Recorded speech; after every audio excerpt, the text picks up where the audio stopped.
Hey, what's up, everybody? VDL44 coming at you with another video. All right, so I figured I'd talk a little NBA. May make this a Laker video, may not. Not sure what's coming out of my mouth, but I think the first thing that comes to mind is just considering the circumstances that we were talking about yesterday with Quincy Olivari having a fantastic 9 minutes of basketball play in the last preseason game and what would be considered garbage time minutes, but he took the garbage completely out of it and made it some of the best basketball we've seen in the preseason. And so, listening to others who were talking about it, I just think that my concerns about whether or not he would be able to be a part of our organization going forward because of this performance is even heightened at this point. Listening to others, they were essentially saying that, because of the Exhibit 10 contract, he could find himself being waived by the team. Not waived, but signed by another team is what I'm trying to express. He wouldn't be with the Lakers anymore. And the Lakers really do need to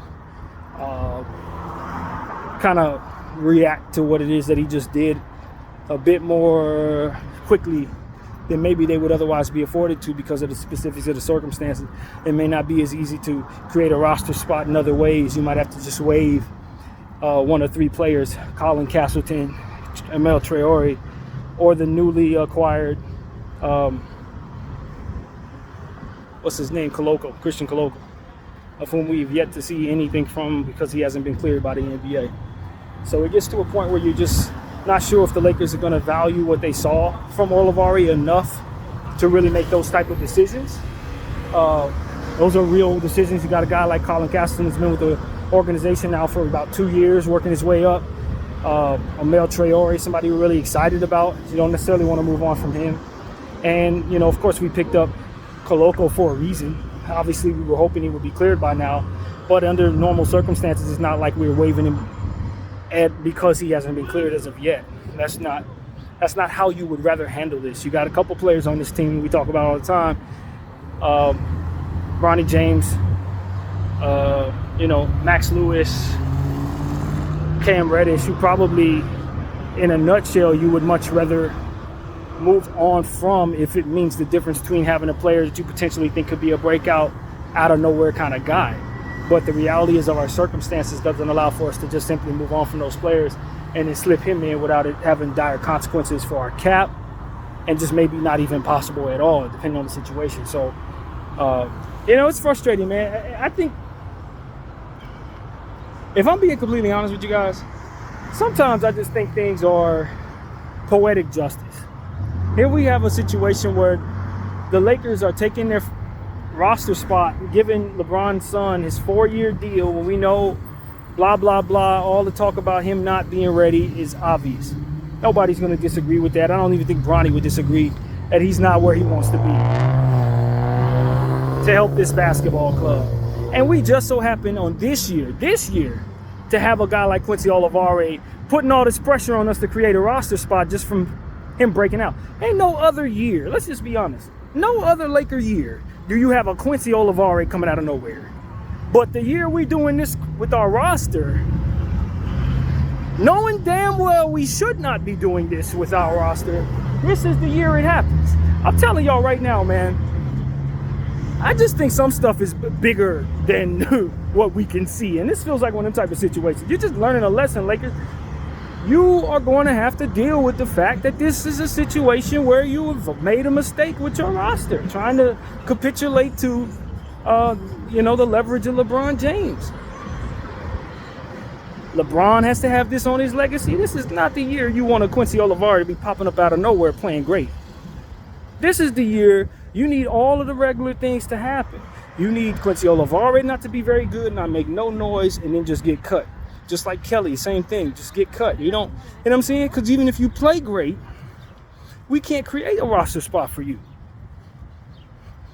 But no, Quincy Olivari had to come out and put everybody on notice.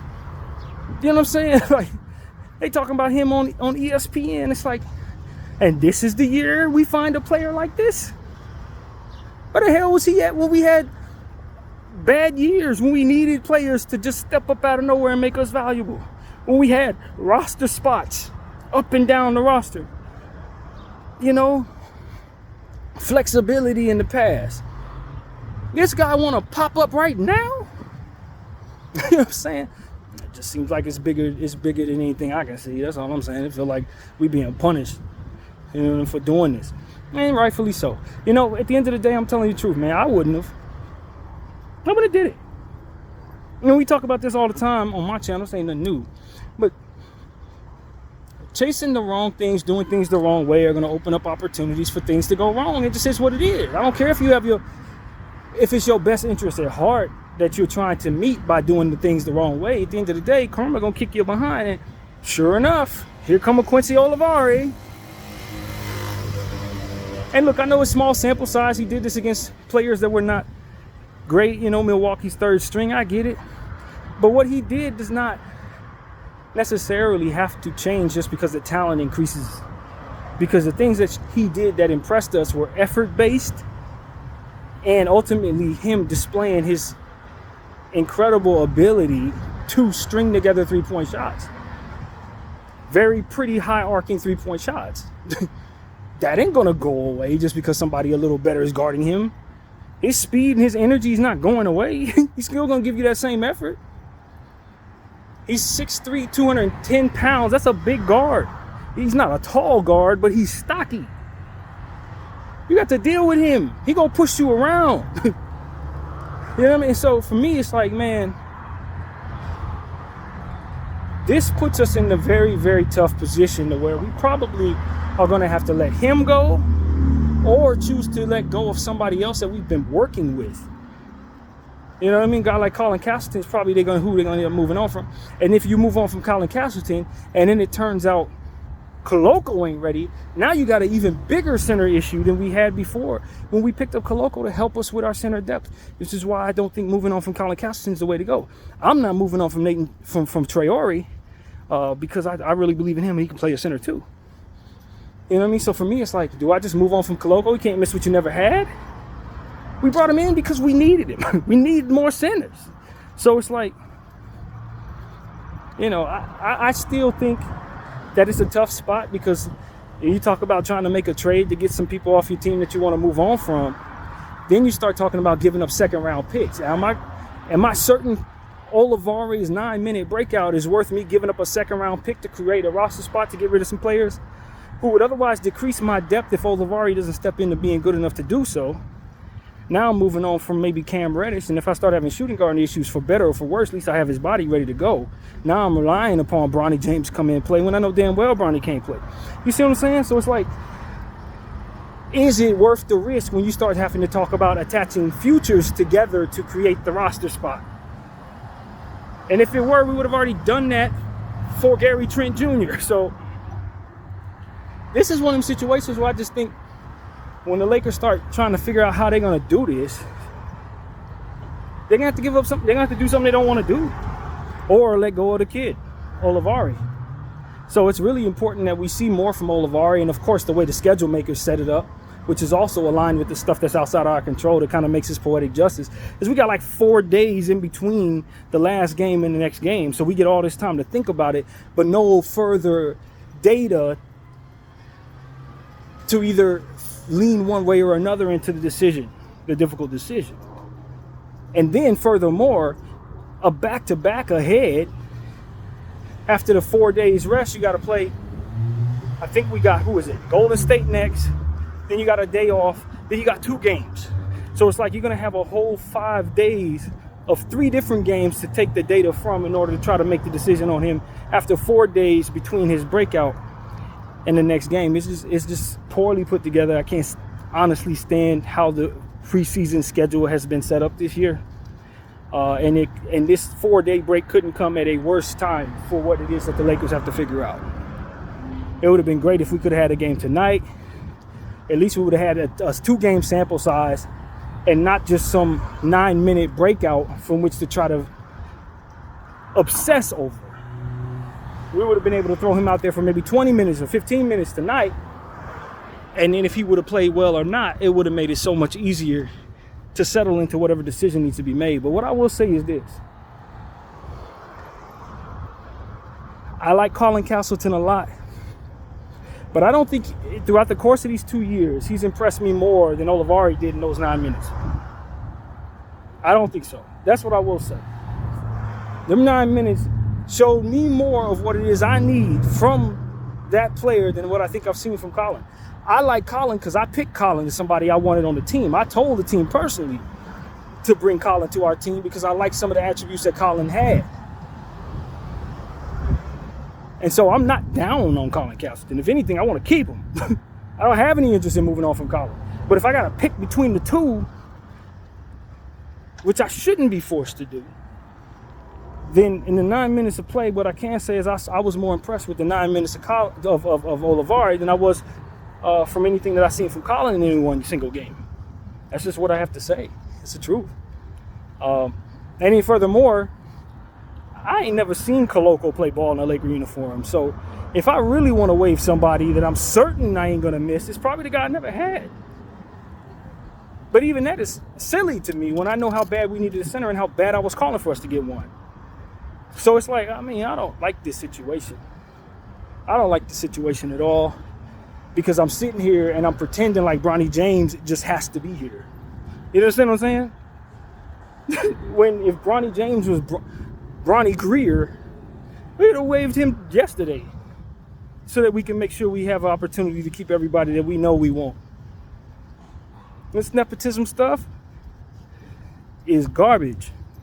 And I want people to know that's how I feel. It's not that I don't believe Bronny can become a player. It's just the way that we went about it, and I said it from the beginning, was ridiculous. It was ridiculous. It was elitist. And when you do that, sometimes the universe will make you pay for it. And this is one of them times. I think that's kind of where the world is at right now. All this elitist conversation about who's better than whom because of what they have or what they can do. It's flawed, man. It's not necessarily fair. And because it's not fair, it's not necessarily right. And because it's not right, it may not necessarily work out. And so I'm telling y'all, man, I get it. Leverage important. Other factors involved. Other people involved. When you're trying to make a stance to say I'm important, it's a lot of people who are going to co-sign that, and they are looking for you to keep that image up so that they can too have their image aligned with the posturing of being a part of something that's very important. I know why LeBron plays the elitist game, because he has a lot of people who are propped up as important because of his importance. So he feels responsible to keep the game going. But that crap is garbage, bro. It's garbage when they do it. It's garbage when we do it. And you know what I'm talking about. It shouldn't be done, man. And these are the type of things that end up going by the wayside when you do it. I'm LeBron James, so my son should be on the team. Okay, you LeBron James, your son's on the team. Now you got to let Quincy Olivari go. Or you got to choose between two big centers that you need. Now you know damn well your son ain't ready to play no ball. And you know damn well you could have made sure he was on an NBA team without going about it this way. That's the real mistake. I don't mind you using your leverage to get your son to leave. A 4-year deal, a guaranteed contract, when your team is not souped up in such a way that you can guarantee championships. That's malpractice, fam. That's malpractice, and you know it. And if you're in such a denial to say, well, my son gonna help us, he gonna be there, well, your eyes, everybody else's eyes telling you different.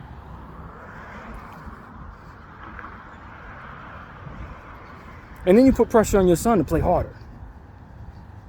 Go out there and go harder. He's going as hard as he can. You can't ask him to manifest desperation like a guy like Quincy Olivari, who's fresh off being in college and who knows what his home life was. But he's a brother. He's from America. He probably don't have a lot. It's incumbent upon him to make his money the hard way. He got to get it out the mud. Your son don't have to get it out the mud. He gets it out the diamonds. Like, it's not the same thing. It's not the same thing, bro. You can't ask Bronny to care that much. He don't have to. He goes home to wealth. He goes home to wealth, fam. If he wants to cope with his problems, he can take it to Tahiti and get the best hotel in Tahiti. Like, it's just not. You're not in the real world, man. And that's what I want to say to all my wealthy friends who may follow me. You're not in the real world. You're in a manifested world that comes from the top of the capitalistic totem pole of success. That's not real. Nobody else can even relate to that, bro. So when you're going to affect things that happen to do with the world as regular people are coming about, you're gonna miss out on the best things trying to prop yourself up and prop the people around you up. It just is what it is. The best stuff is down here. Success allows you to mask the fact that you ain't the best and still find yourself in them situations. You're still cheating your overall bigger picture out of the best circumstances. Most situations, not all. Because I think about Peyton Manning, and he was great. His dad was Archie. Peyton was even greater. So it's like, that's not always true. But in most situations, bro.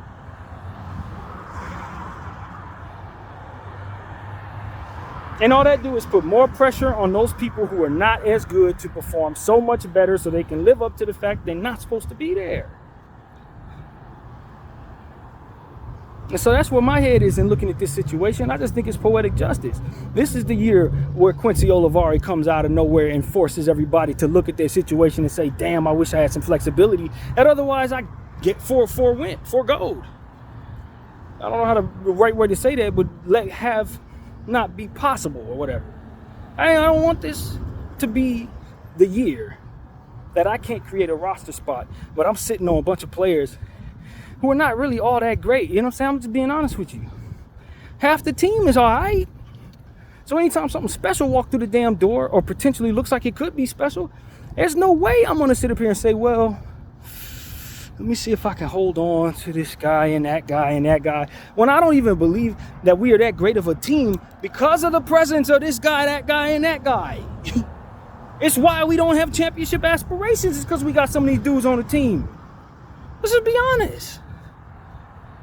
If a Quincy Olivari gonna come out of nowhere, hell yeah, I'm prioritizing him over half the damn team. Why? Because they not that great.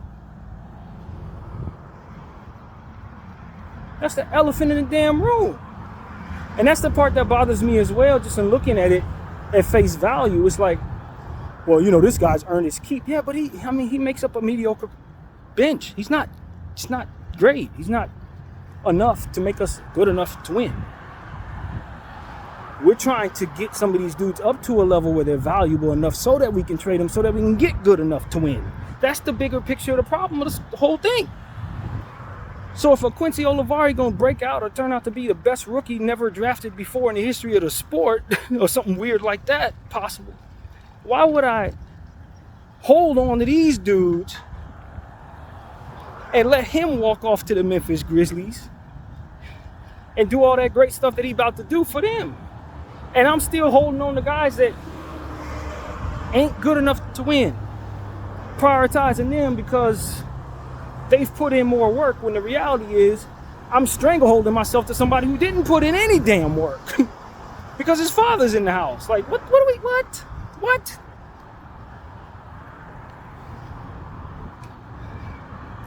I'm sorry, Laker Nation. I hope I'm not being too disrespectful or defeatist, but I've never thought that this unit was good enough to win a championship. Throughout the course of this summer, I've never thought at one point that we couldn't absolutely benefit from a guy like Quincy Olivari coming out of nowhere and playing absolutely amazing. That is exactly what we need us for ourselves. That's exactly what we need. Because we really don't have the picks. You know what I'm saying? We really have mismanaged a lot of our assets.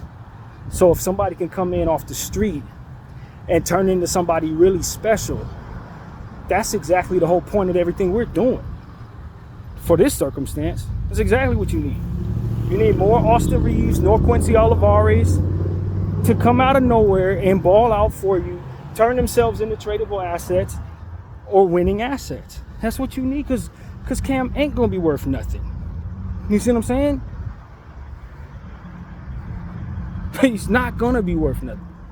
He ain't going to have no breakout game like that. There's no upside like that in him. Christian Wood ain't going to do that.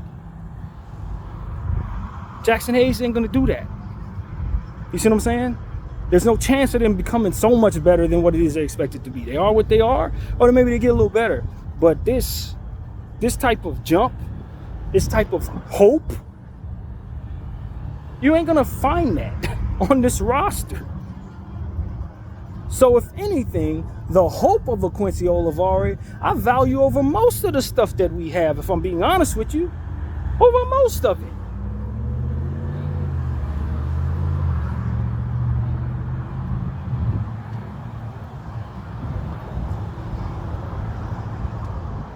And so that's what Quincy provided us, hope and reality. The hope that he can be something great, and the reality is that we are not very great, but we're stranglehold to a bunch of mediocrity because of bad decisions and just flat out elitist decisions that we made trying to make rich people happy.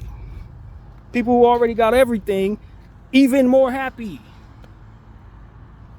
You understand what I'm saying? You just the big man in the sky is going to make sure he throws a rock at you for doing that, man, especially when he expects so much out of you. I really believe that. When he expects you to be a leader and doing things the right way, he knows for the most part you stand up for the right things, and then you want to play and dibble and dabble and stuff you have no business dibbling and dabbling in. I think it looks something like this. Stuff like this happens to you. And it forces you to do the right thing. It forces you to play the rules, play by the rules, man.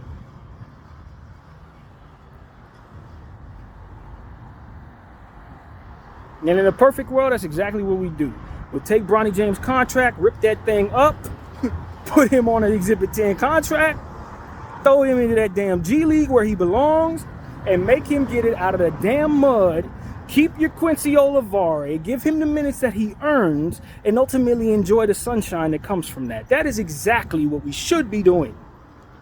I'm going to be honest with you. That's exactly what the Lakers need to do. And they know it, and they ain't going to do it.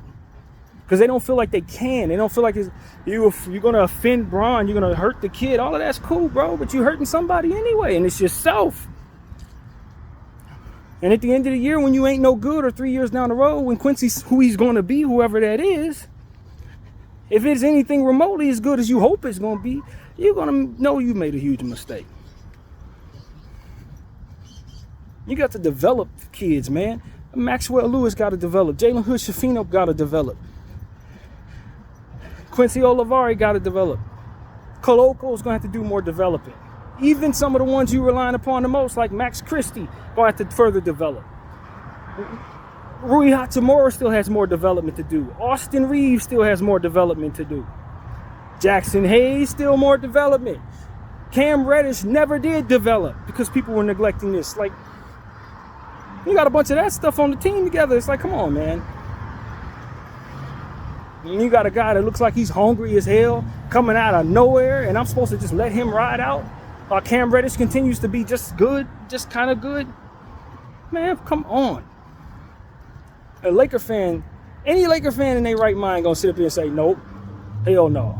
I know it was a small sample size. He may not play like that every day, but if this is what he's capable of, that damn sure exceeds some of the stuff that we've seen from some of these other guys that we forced to hold on to. Damn sure. Him doing that for 9 minutes shows me he got more in him than some of these other dudes have, man. It just is what it is, because they ain't had 9 minutes like that. And that's what I'll tell somebody else. I've already said this a million different ways. I'm going to articulate it again. I ain't seen none of these dudes play that well throughout the course of 9 minutes in any single game.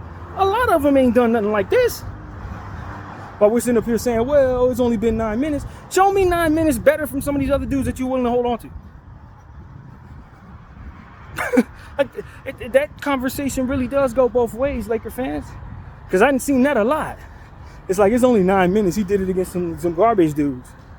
Show me 9 minutes where somebody that we forced to hold on to has done anything worth being excited about against any damn body. A lot of these guys we have yet to even play a good 5-minute stretch.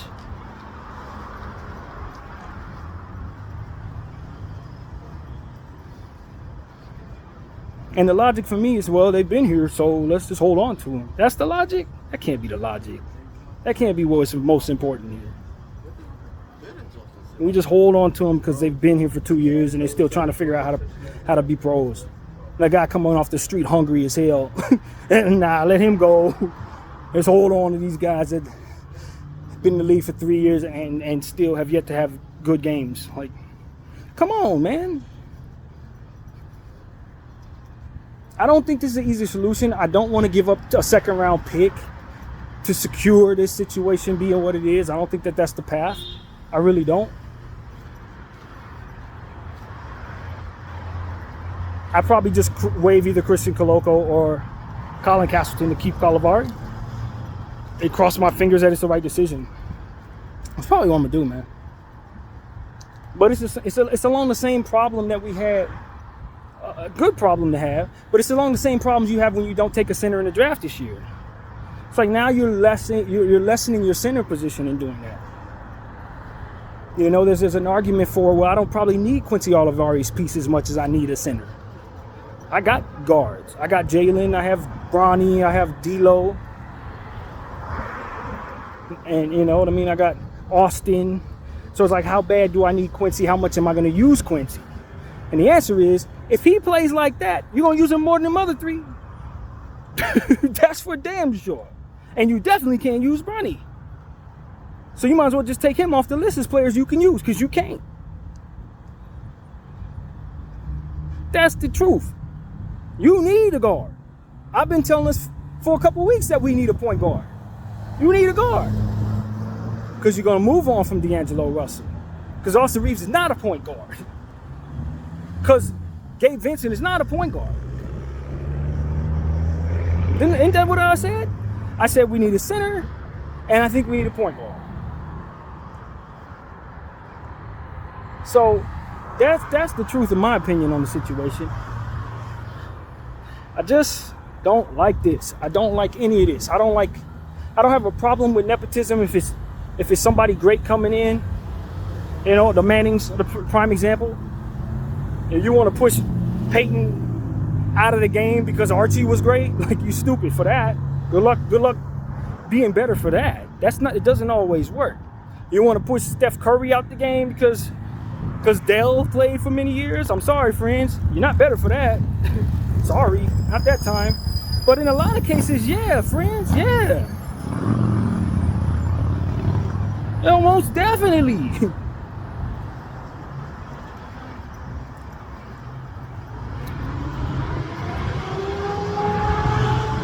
I can see if Bronny was 23 years old, having already played in college, a couple years, more developed, then it's like, well, yeah, he can help us, man. At least give him a shot.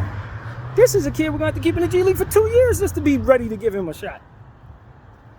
You gave him a 4-year deal, and 2 of them years he going to spend the damn G League any damn way.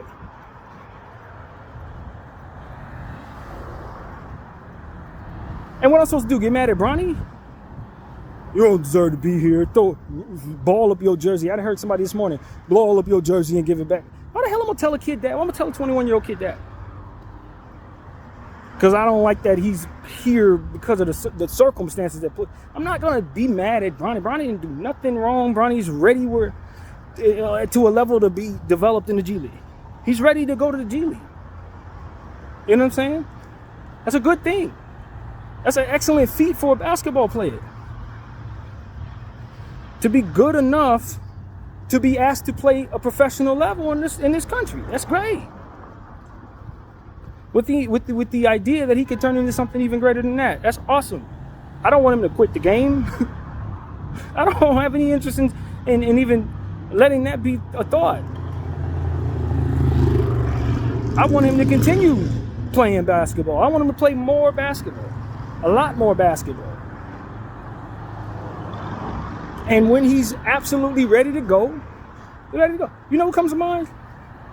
Marc Gasol. When we drafted Marc Gasol, and a lot of people don't even know we did that. When we drafted Marc Gasol, he stayed in Spain for like 4 years. That first year, do you think I wanted to put all the pressure on him to turn into the Marc Gasol that he was with Memphis? Of course not. He needed to get ready. And when he got ready, you know what he did? He turned into one of the best defensive player of the year. NBA champion with the Raptors. He went on to have a very, very lucrative and accomplished career. He was Powell's brother. So maybe there were some people who were wondering. But like the reality was, he was just a player who was going to get ready. And when he got ready, he was ready to contribute. And when he was ready to contribute, he did great things. Independent of his brother. I don't know why I should look at Bronny any different. It's just year one. He ain't ready.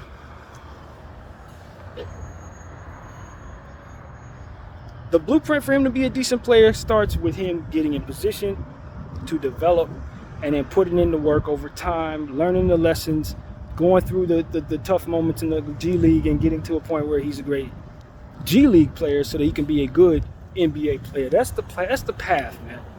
You want to skip steps, you're going to get the results that comes from that. There ain't nothing good coming from skipping steps. I don't care how much privilege you may have, how many people believe in your dad, all of that is wonderful, man. Cool. But you skipping steps ain't going to make you as good as you need to be.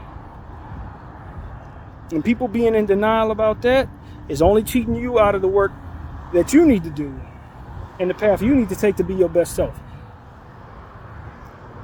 And that's what I would tell Bronny James. And the resentment that builds up even further when the Quincy Olivares come around and people got to drop him so that we can keep you when you're not ready is only going to make it harder and harder for you.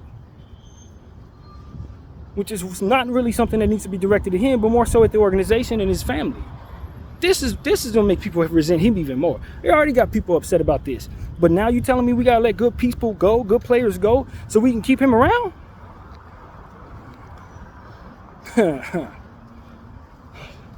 Lakers got to get that together, man. That's my point of view. They better get that together, bro. I don't know what they're gonna do, but they better figure it out. Best case scenario, Quincy Olivares has an awful next 3 games. It'll save everybody backside. Then they can just go ahead and waive him. That was just a little blip. He was hungry for 1 game, but he couldn't keep it up. No consistency. Bye-bye, Quincy. Figure yourself out. You go to G League, develop. That's what the Lakers hope is going to happen right now. I promise you that's what they hope will happen. Because if Quincy Olivares keep playing like this is not going to get any easier for the LA Lakers. I promise you that too. It only gets harder.